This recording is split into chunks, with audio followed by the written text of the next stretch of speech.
Hey, what's happening, everybody? It's me, Robert Phoenix, with my giant Christopher Walken here today.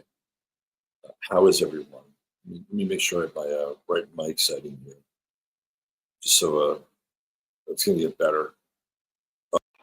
How's that? Oh, yeah. Loud and clear. Loud and clear. Okay. Let's do a quick little roll call, little check in. Feels like it's been a while since we did this. I don't know why. I mean, literally, it was just last Thursday, but it seems longer. Anybody else feel that way? Anyway, it's Tuesday, and the narrative in the re-education tunnel is that we traded racism for chaos, and it was a good deal. You know, I think it's just part of the Aquarian effect. Okay, so the whole racism thing is kind of interesting, especially from the Capricornian lens. You know, when I think of the Capricornian lens via racism, you know, I do think of Capricorn. This is not to slight any wonderful Capricorns out there. There are some fine Capricorn people in this world and listening to this show. In fact, one of them happens to be Tom, who's a Capricorn. But if I were to think of like the plantation, right, I would think that the plantation would be run by Capricorns. Just you know, as a matter of hierarchy, because Capricorn has that ability to be efficient, coolly efficient. And you would need a coolly efficient person to be able to run an entire plantation operation.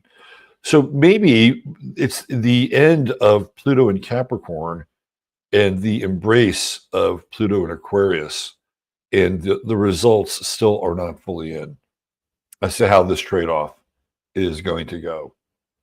But I'll take chaos. I can roll with chaos. I actually like chaos.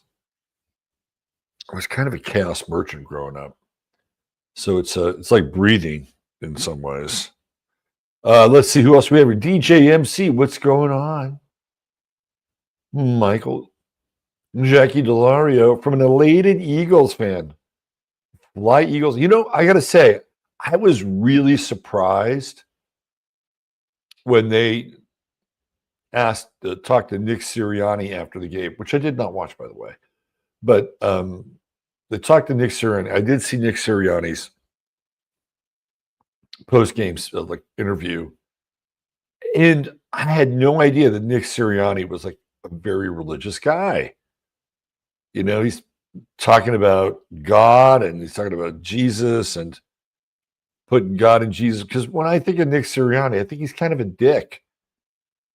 You know, he should actually be Dick Sirianni. So the idea that you can be a God-loving dick is an interesting proposition. Something I have to wrap my head around. Yeah. A God-loving dick, which is better than a dick-loving God, I think. Although I'm sure that there are some deities that have put that cape on in the past. Sue Leonard is here. What's happening? Yomi G. Hi, Yomi G. from Lancaster, South Carolina. Checking in. Brandy Herrera. 39 in Apple Valley. That's some crisp apples. There's some crisp apples, Brandy. Melissa Stanton. Melissa sent me the craziest sync last week. It was a private communication, so I can't get into it. But it's totally crazy, which I dug. And it's chaos, too. Josie's Jazzy Junk. What's happening, Triple J? Miss Nikki. Magic Cat with a K. Mary Grether. Hi, Mary Grether. My man, Neil Smith, checking in from the New Frontier up there in Wisconsin land. That Cooper DeJean Eagles guy who had this birthday at the Super Bowl and got the interception. that stuff was aching for an Astro Sports breakdown. No, you're not the only one that's looking for that. Yeah, right? I mean, he's an Aquarian. Now, what's interesting about the eagle is theoretically connected to the sign of Scorpio, right? But I have also seen it connected to the sign of Aquarius as well. And then we often have this idea that Aquarius is it's a human, right? But I've seen it as the eagle, and that Scorpio is the serpent. And so you have the eagle and the serpent, and you have instinct and you have vision, right? Which is the eagle. And when the two of them meet, you have this alchemical bond between wisdom and instinct. And of course, one of my favorite songs of all time, Don Juan's Reckless Daughter by Joni Mitchell, is all about that. It's all about that. All right, so let's just go with that for a second now, okay? So we have an Aquarian on his birthday scoring a touchdown for the Eagles. And I did make note of the fact that they were playing the game in New Orleans in the Superdome. And New Orleans, based on, kind of Alice Bailey esoteric theory, is the second chakra of the United States. I went through some of the chakra cities before. It's the second chakra of the United States, which in essence turns it into Scorpio, right? And whenever you think of New Orleans, what do you think of? You think of voodoo, you think of Easy Rider and taking acid in the cemetery and having acid sex in the cemetery. You think of Dr. John, tarot card readers, all that scorpionic voodoo, right? That, to me, that's New Orleans. And so now you have the Eagles, who in this iteration would be Aquarius. So you literally have this model of Aquarius and Scorpio, right? The eagle and the serpent together, right? And then what's interesting, and we're going to get into this on 15 Minutes of Flame, is the Superdome kind of looks like an egg, right? It's like these dome stadiums or these indoor stadiums. The new ones look nothing like eggs. They look like, if you were to look at the stadium in Minnesota or Los Angeles, they're like cityscapes, they're like fucking Blade Runner. But the Superdome kind of looks like an egg. And then the thing that the serpent and the eagle have in common is they both hatch eggs. And they both have the egg as the source of their progeny. Now, this does kind of dovetail into the show that's on the horizon, where I will be exploring the egg. And because it's very bizarre that we're going through this egg crisis right now. And there's all this very strange egg symbolism that is taking place. And you have this kind of Genesis moment with the Eagles in the Superdome in New Orleans, the second chakra of the United States. Something alchemical takes place, right? Something alchemical happens. And even the final score, if you look at the final score, it's 40-22, right? And if you were following along on Sunday night with the Sunday night show, I was talking about the number 22 with Donald Trump and his sun sign, which is 22 Gemini. And so even though the losing team manage to score 22, it is still a prominent number in the score. And the number 4 is the lower value of 22. So you have the 22-4, which is the lower octave and the higher octave of the master builder. So there's a lot of interesting stuff going on there. And, Cooper DeJean, the catalyst for all of it, and being spurned by LeBron James at the basketball game.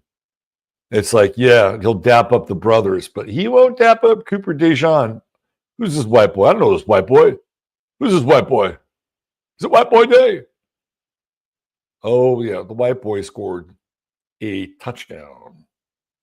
And I think he's the first rookie to ever score. No, he's the second. He's the second rookie to ever score a touchdown on an interception return in a Super Bowl. The first one, I think, came in 1985, where some guy from the Chicago Bears scored that touchdown. And he's the first person to score a touchdown on his birthday in the Super Bowl. What's interesting about Cooper DeJean is, I am a football fan, and I do follow sports. And last year, every year they have the draft, the pro football draft. And last year, I knew about Cooper DeJean. I'm like, I want my team to draft this guy. Number one, he's good. He's really, really good. He's fast. He can play any position in the defensive backfield, and he can return punts and kicks. I'm like, no, that's a lot of value. And they didn't pick him. And I was kind of bummed, actually. Right? I kind of bummed. And he's the first white cornerback to play in the NFL since what's that guy's name? He used to play for the New York Giants. But it's rare. It's rare. It's like you have white safeties, but a white cornerback. Oh man, that is you're in uncharted territory there. Anyway, that's my best breakdown. It's this whole thing with Aquarius and Scorpio, the eagle and the serpent, and the alchemical fission that took place in the egg of the Superdome. New Orleans being the second chakra of the country, and the 22-4, right? The master builder and the lower vibration or the lower octave, which is the structure and the form that the master builder uses to create 4 walls, and the 4 walls are the foundation of the Western world in a lot of ways, right? So it's interesting. Nick Sirianni, who's the coach of the Eagles, is a Gemini. And Andy Reid, of course, is a Pisces. And we had a little bit of a interesting square between Gemini and Pisces. Looked like Gemini prevailed this time. Gemini prevailed. The Nick Sirianni thing tripped me out, though, because he really is a dick. But then he starts praising God and Jesus. I'm like, wow, well, you're a religious dick. You're a Christian dick. This is fascinating. You're a fascinating guy, Nick Sirianni. Okay, here we go. Lannis Rising, what's happening? Christina Jerzik is in the house. Lena Winkler, trying to get a good start of the day, but I feel like old mini bike, putt. All right. Just get it going. Get on your bad motor scooter. Now, here's what I'm going to suggest you do, just to reinforce the bad motor scooter part. If you happen to have a cell phone like this, right, and you happen to have earbuds like this, right, looks like this, then Dr. Bob's prescription for you today, Lana Winkler, is to find Bad Motor Scooter by Montrose on YouTube, because I know it's there. And then you dial it up when you're ready to go, and you put your earbuds in, and you listen to Bad Motor Scooter at least once, perhaps twice, to get the full effect. And I guarantee you, by the end of Bad Motor Scooter, you will not be in putt mode anymore. That is Dr. Bob's prescription for you. Tom Jordan in the house. I think astrology should be taught starting in early education. I'd agree with that. I would agree with that. I have had readings with people, dudes, not just women, but dudes who said, I wish I'd known this when I was younger. It can be very helpful. Very, very helpful. I agree with that. The challenge is dealing with somebody who has a tricky chart.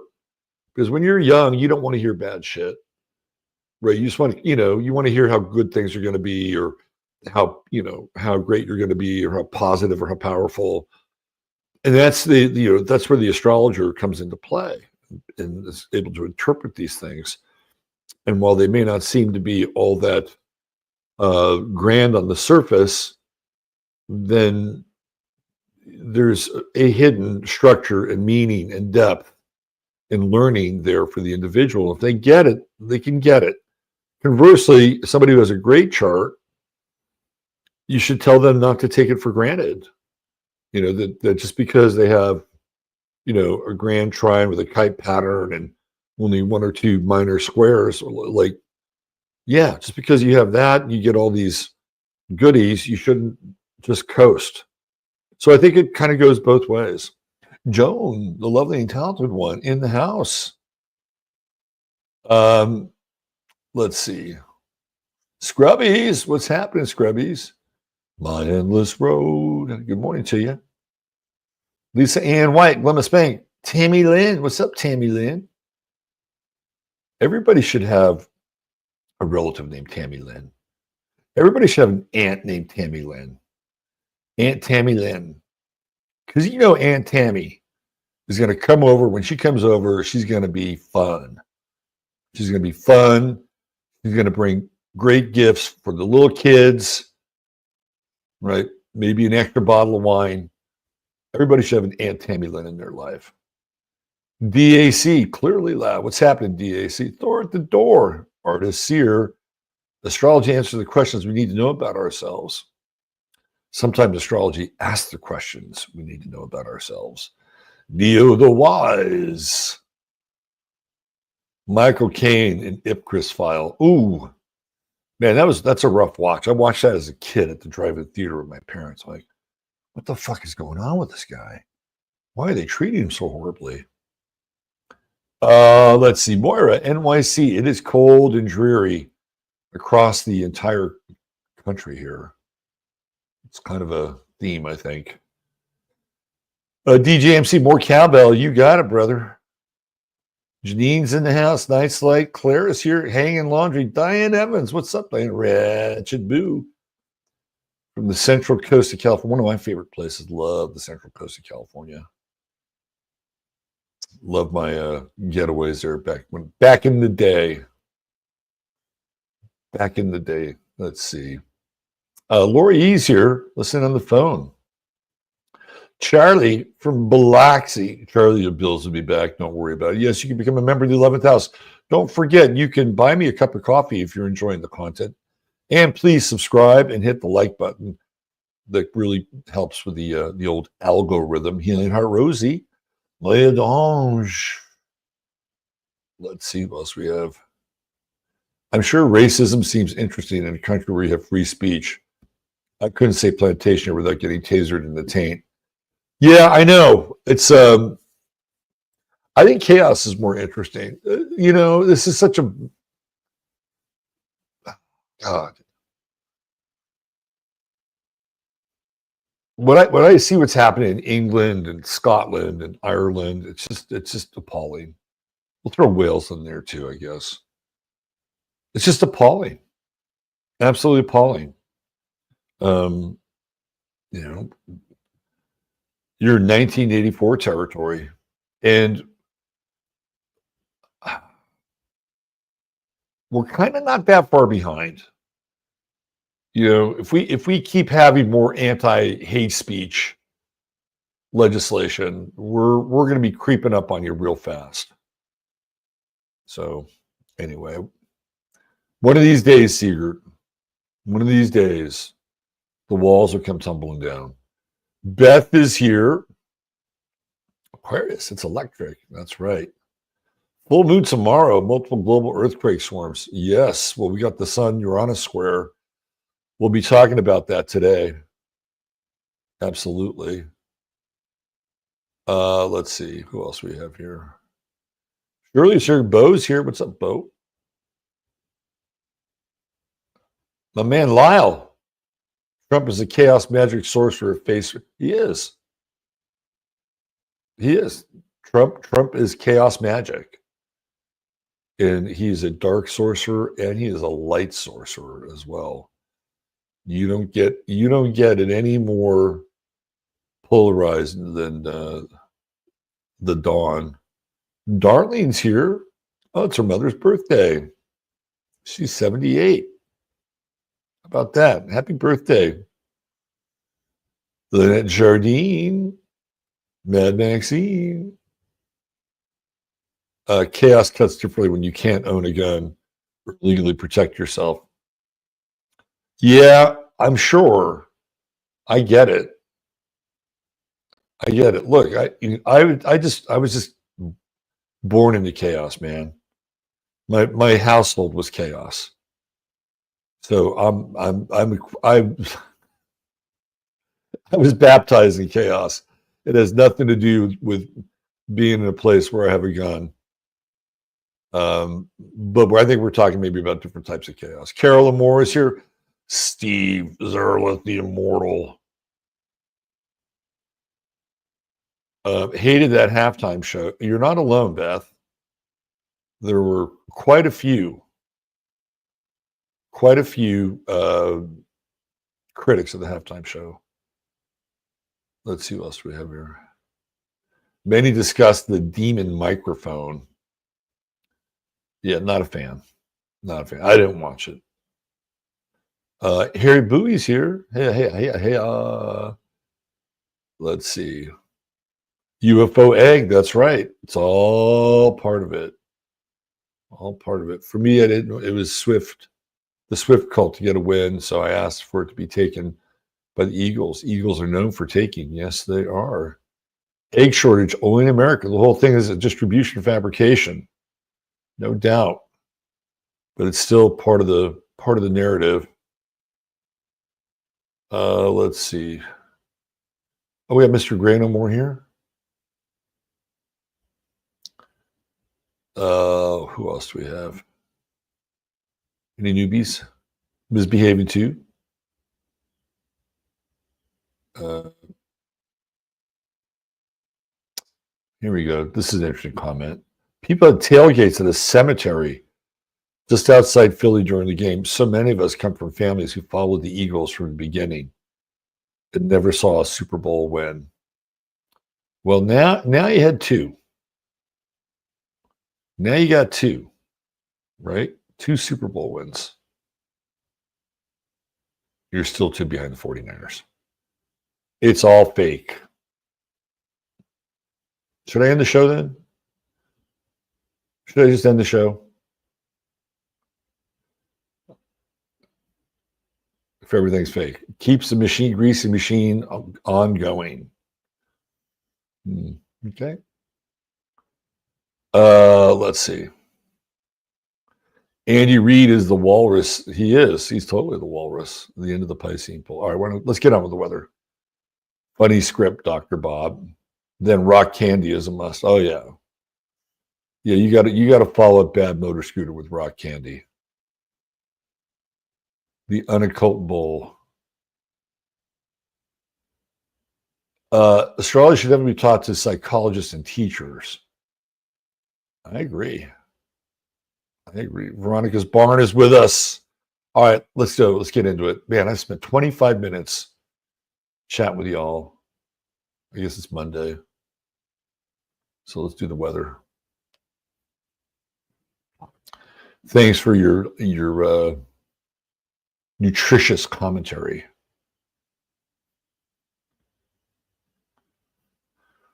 All right. We're in. Sigurd, you can always move to Texas. I got an extra room here. You can always move here. Open invitation. Now that's chaos. Throw your life up in the air like a bowl of salad. See where it lands. All right. This is what we're looking at. Talk about chaos. Sun Uranus square. Hello. Hello. So this activity started last week, and actually it was what 10 days ago, when we had the new moon coming off the new moon and then squaring Uranus, and we started to talk about the seismic activity that was going on, and on cue, Santorini started to shake, rattle, and roll. Well, we're going to have more today. Today is about as seismic and tectonic as we're going to get. And I'll tell you why. Because next year at this time, when the sun is in Aquarius, Uranus will be in a different sign. It will be in Gemini. So we won't be getting this Sun-Uranus square. Right? We'll have other Sun-Uranus squares. So, for instance, when the sun is in Virgo or when the sun is in Pisces, we'll have a Sun-Uranus square, but not in Aquarius and not in a fixed sign. So this is the last of the Sun-Uranus squares. We may have one in Leo, and that would be the last of the fixed sign squares with Uranus before it moves into Gemini. So this is the second to last Sun-Uranus square. Now, when you look at the glyph for Aquarius, it's waves, right? If you've ever been in an earthquake, a lot of times you'll see, we talked about this before, that the ground will almost resemble like earth waves, and you'll see things buckle, right? So today is one of those days. It is shocking in its effect, tectonic in its effect, and it's not just like the Earth zone. You know, we've been talking about money a lot, and I guess over the weekend the penny is no more. Since it costs 3 cents to make a 1 cent penny, we're just going to round everything up now to 5 until we're not going to round anything up to 5. Then it'll be 0. Because maybe those nickels, we're going to need that nickel, right? So we're literally now looking at metal and coins as an endangered species. We are rapidly on our way to embracing digital currency. It's going to be here. My sense is that 2026, when Uranus moves into Gemini and starts to sextile Pluto, right, that the transactions are going to, we may be in a weird world where there'd be this overlap with physical and digital currency for a bit, but not for long. And once Uranus is in Gemini, everything's electronic, right? Everything is electronic. So we're going to see more these sort of these. I don't want to use the word tidal wave. That's not really the right metaphor. But again, these movements and announcements that are being staggered, and yet they're adding up to major disruption when it comes to hard assets, because Taurus represents hard assets. And here we're in the Capricornian decan of the sign, which means that these are, and we have been in this period where it's a top-down effect. So people from the top down, of course, are going to drive the policy, make the profits. We've been seeing that over the last couple of weeks. I mean, prior to Trump even being inaugurated, they had the Trump coin, the Melania coin, and who made money off that? Well, the first family of this country, of course. Mercury squaring Uranus as well. Shocking conversations coming out of your mouth to other people's ears and vice versa. Right? Very interesting. Very, very interesting. If you're traveling today, use an extra sense of caution because, again, this is very disruptive. Getting to where you need to go may not go according to plan. However, if you use an extra sense of caution, which is Chiron sextiling Mercury, and listening very acutely to your instincts, which is Aries, you can avoid major disruption. Just keep that in mind. Listen to your instincts. And a lot of times with Chiron, people will feel like, well, if I do this or say this, then I'm going to stand out like a sore thumb or like a nail, and I'm going to get hammered. And now today's a good day. Today's a good day it's a brilliant day. You can circumnavigate a lot of, for lack of a better word, disruption with just listening. Listen. And don't be afraid to act on it. It's a sextile. You have to act, right? Charlie was talking about the full moon, so that's coming in. Unfortunately, a lot of us won't be able to see it because of the overcast and gray skies that are covering the country right now. Who knows what's going on up there? I'll never forget when I was a kid, the first time I flew in a plane. And we flew out of San Francisco, which is almost always foggy. And we get in the plane and we're flying. It's gray. And then we got above the cloud cover. And I just about pissed my pants because of how amazing it was. It was just like, oh my God, there's a whole other reality up here. This is fucking amazing. Just absolutely amazing. So I don't know what this has to do with the moon. I think it has to do with the fact that we're not going to be able to see the full moon. There's a reality up there that we're not necessarily going to be able to see. How were people's dreams on Sunday night? I had the wildest fucking dreams. My dreams on Sunday night were crazy. I had a dream that this does not happen often. Let me get this up here. Hold on. This does not happen often. I had a dream I was Spider-Man. I never really dreamt that I was a superhero before. But I had a dream that I was Spider-Man. Like I was doing Spider-Man shit.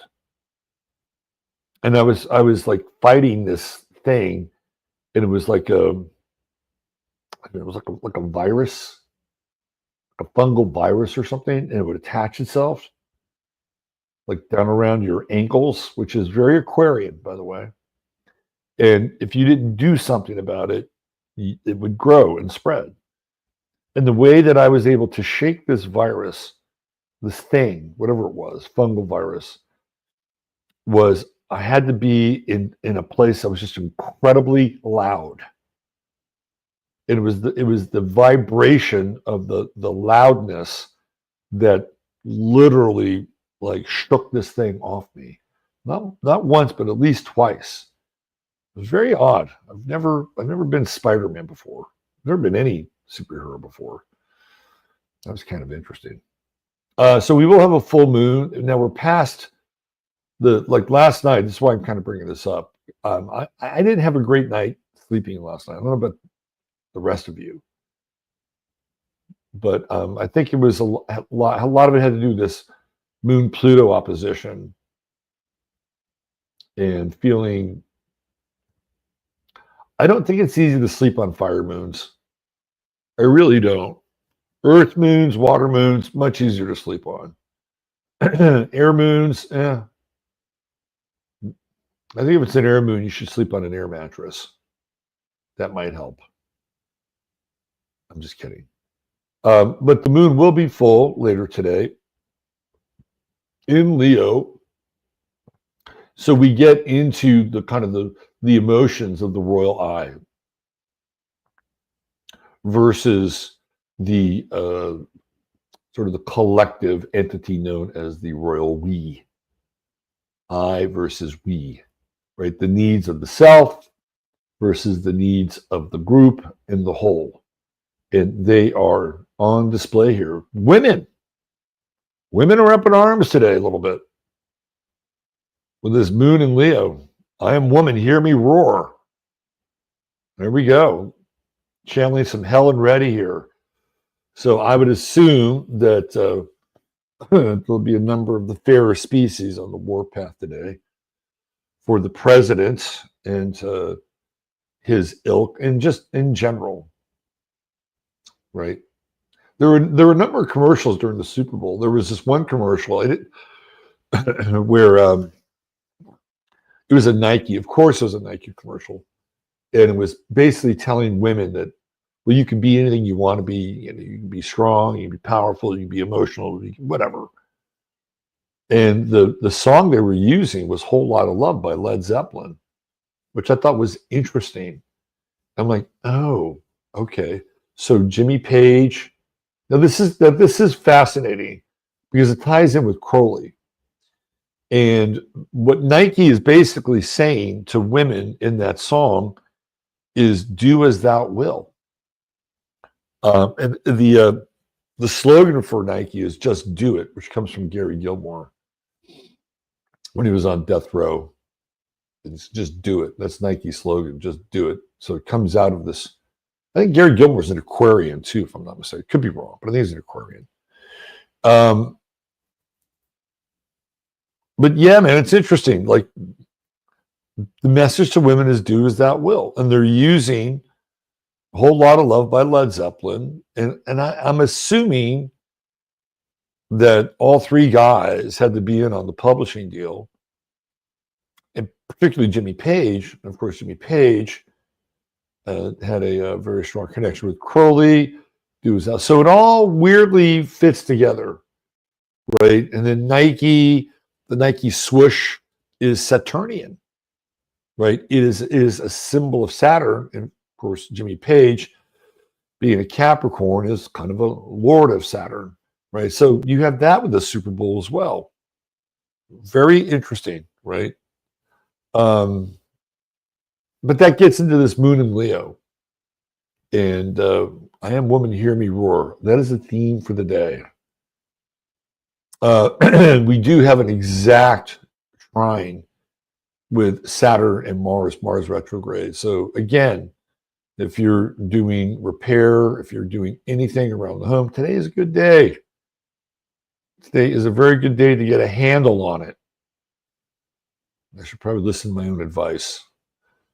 Jupiter, as we have noted, has gone direct, just hanging out there at 11 degrees. In that wide trine with Pluto, it's kind of like the sort of at the end of that trine. But this is about as close as it's going to get. Maybe Pluto gets to 3, what is it, through 223? It's about as close as it's going to get. Invest in communication stocks. If you want to make money on the stock market, and I hate to say this, but I will say it, invest in AI or invest in robotics. It's like back in the day, the companies that would never fail, that would always do well, were cigarette companies, alcohol companies, like companies that didn't really do great things for the world. But in most cases, you would get a dividend check at the end of each quarter. Sort of the same, but different. A different type of enslavement. Let's see. Venus is in Aries. Yes, of course it is.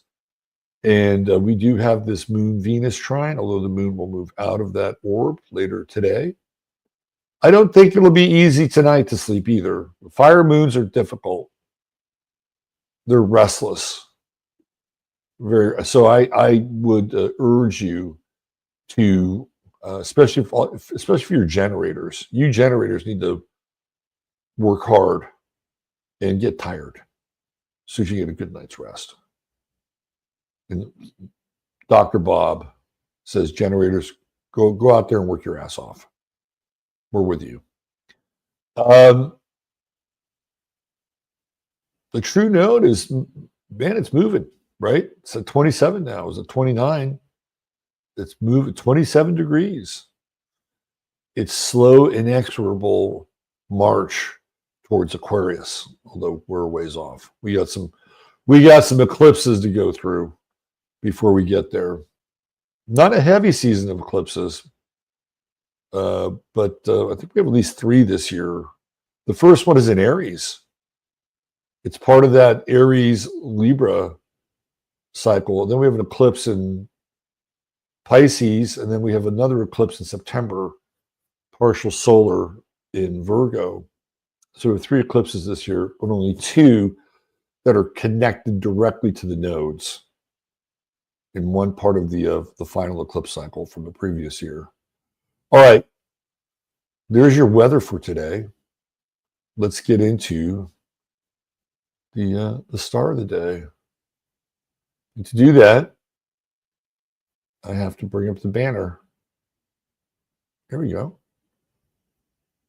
And today's True Hemp Science star of the day is none other than Sarah Palin. There she is. There she is. True Hemp Science is your one-stop shop for all things CBD, CGA, THC, and all the various synergistic blends of those 3 compounds, which come together in some of the best organically sourced CBD that you'll ever have. And if you spend $100 or more and type in 15MINS, you will get the goodie bag. And the goodie bag has, it's like the Whitman sampler, a little bit of something, a little bit of something from various parts of the True Hemp Science medicine cabinet. And $150 more to get your free shipping. And there's always a 30-day money-back guarantee. There you go. 15MINS. Your call to action. Let's talk Sarah Palin. Some of you might know the story. In case you don't know the story, I probably wouldn't be doing this if it weren't for Sarah Palin. And it's not because Sarah Palin encouraged me or visited me in a dream. I had a blog. This is around 2008, 2009. And, I was playing around with it. I was starting to kind of get a feel as to what I wanted to do with this blog. And I stumbled across, well, I didn't stumble across it. She stumbled across me. Sarah Palin was named as John McCain's vice presidential candidate. This is in 2008. I'm like, who the fuck is Sarah Palin? I'd never heard of this woman. But she's the governor of Alaska. Never heard of her. Maybe I should look at her chart. That's what I'll do. I'll look at her chart, and then I'll do a post on her chart and break down her chart. At that time, I did not know her rising sign. We do now. We have a birth time for her. So I was playing around with some rising sign, I forget. So I did this breakdown of Sarah Palin's chart. And I looked at my stats because I was doing that back then. I looked at my stats and I was like, whoa, this Sarah Palin piece got a lot of views. Wow, where are they coming from? So there was a woman who I've had on my show. I should have her back on again soon. Her name is Elsa. And back in the day, they didn't have Facebook, right? They didn't have Facebook. I think MySpace was kicking around. There was no Twitter. There was no, YouTube was there, but it wasn't really happening that much, right? Still very nascent. So we were dependent upon blogs and blogs that could get RSS feeds and then tell us about other blogs. This is how we kind of shared information back then. There wasn't one sort of central clearinghouse for it. So Elsa got my blog in her RSS feed. And like, okay. So I started to do more posts because I thought, okay, well, maybe I should stick with this astrology thing. It's kind of working. Right. So as a result of that, I got more and more views. And then eventually somebody said, hey, do you do readings? And I said, yeah, I do. And then here we are. And that's 17 fucking years later. Can you believe it? 17 years ago, I created my first astrology post in September. I think it was August. It was August of 2008. And it's due to Sarah Palin right here. So let's take a look at her chart. Virgo rising. Does she not look like a Virgo rising person? She's a total Virgo rising person. Any picture you see of Sarah Palin, she's perfectly put together. She does not look like anything is ever out of place. That is your Virgo rising right there. Totally together, nothing out of place. Spent a lot of time doing that. What's interesting about her chart, and by the way, her Pluto is conjunct by midheaven. So that might have had something to do with the astrological connection. But with Uranus, she's a very Uranian character because she comes on the scene very quickly, doesn't she?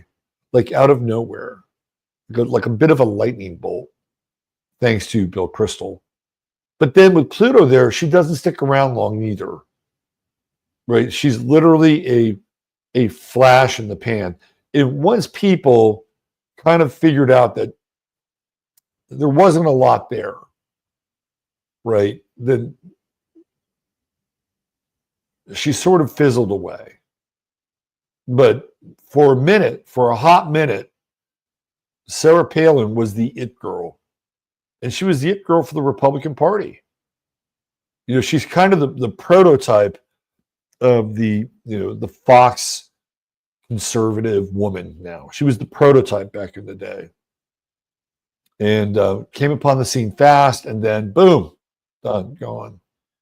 Now, one of the things that I've talked about with her is that she's kind of she was also a beauty queen, right? She's a beauty queen. And when you go into the pageant world, a lot of these women are kind of MK ultra'd out, right? So we have Saturn, Mars, and the Sun all in the 6th house, and they're all squaring Neptune, right? And when you get into these Neptune squares, especially with Neptune in the 3rd house, which is like the mind, yes, you can hack the identity with a Neptune square. So it feels to me like she's not only hacked, but compromised. And she had this incredible kind of opportunity and momentum with the Jupiter sextile and the Mars sextile. But at the end of the day, there really wasn't a there. And she has her moon in Aquarius, which in this position is also balsamic. And it's not really great for, again, kind of the long-term run, right? You have to let go of things with the balsamic moon. So she has this opportunity. She's saddled with a loser of a presidential candidate, and you got to let it go. There's also like weird shit around her and being a mother and her daughter Bristol, and like there was this weird kind of thing going on with, was it Trig or like Bristol's baby? There was this weird rumor that Sarah Palin was actually the mom, like just strange, like high strange with the moon. She has Mercury also in Aquarius, and it's way back here. Looks like probably Mercury might have just gone direct in her chart, because it's, usually Mercury's not that far behind the sun unless it's retrograde. So she has a Mercury moon conjunction. So she's not dumb.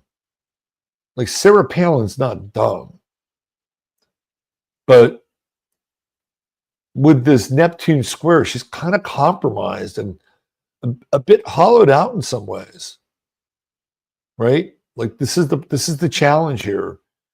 Is Chiron in her 7th house. For relationships, that's tricky. It's a very tricky position. And who's her husband? Todd. So I'd heard for a long time that Todd was her handler. And when you get into Chiron in the 7th house, it wouldn't be uncommon for your relationship, especially with Saturn here, kind of on the cusp of the descendant, your relationship, you might have a guy who's a handler with Chiron there, because you're kind of weak, right? You're kind of wounded, you're kind of vulnerable. And your relationship, your partnerships are based on that.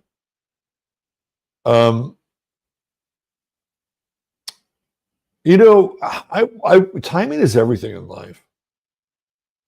And I wonder if you took Sarah Palin, the Sarah Palin of 2008, and you brought her into into the political circle of 2025. Timing is everything. And, I wonder if Sarah Palin would have fared differently during these times versus that time, where it was the beginning of the chopping down of the kind of the Republican and conservative cherry tree. And you had Tina Fey playing Sarah Palin on Saturday Night Live, and kind of eroding Sarah Palin's gravitas, if there was that, right? And timing is everything. And I just wonder if she would be better today. I think she would be. And this is, I think, part of the bane of a lot of Aquarians, whether they're psychologically, emotionally, traumatically hacked, it doesn't matter. A lot of Aquarians are ahead of their time. And Sarah Palin might have been just a bit ahead of her time. Now, Pluto is right on her Mercury. And I think that's really interesting right now. Has she written a book? Does she written a book, or does she have a book coming out? Because this Pluto-Mercury conjunction is kind of a bit of a tell-all, isn't it? It's very interesting. Keep your eye on her. I don't think she's going to make a comeback. I mean, she's a little too old for that. But I'm not sure she's done. I'm not sure we've seen the last of Sarah Palin. Anyway, there you go. There's your True Hemp Science star of the day. The one, the only, Sarah Palin. And with that, we find ourselves at the end of the weather. So I want to thank each and every one of you for being here. I wouldn't be able to do this show, honestly, without you. I mean, I could, but it might be not necessarily the best use of my time. But thank you for being here. I appreciate you being here. And I'll go into Nick Sirianni mode. And I want to thank God for allowing me to be able to do this. And I truly mean that. I'm being completely and utterly sincere, because I feel absolutely blessed to be able to do this and to do it every morning and kind of poke fun at the world and, look at things and, see into them and take chances and share this time with you. So I feel very blessed, and I want to just acknowledge that. And I hope you have a blessed day and that you treat each other well. And we'll see you back here tomorrow for another edition of the Astro Weather. Links for 15 minutes are in the show notes. You can buy me a cup of coffee, and you can also subscribe and like the show. All right. Take care. Bye for now.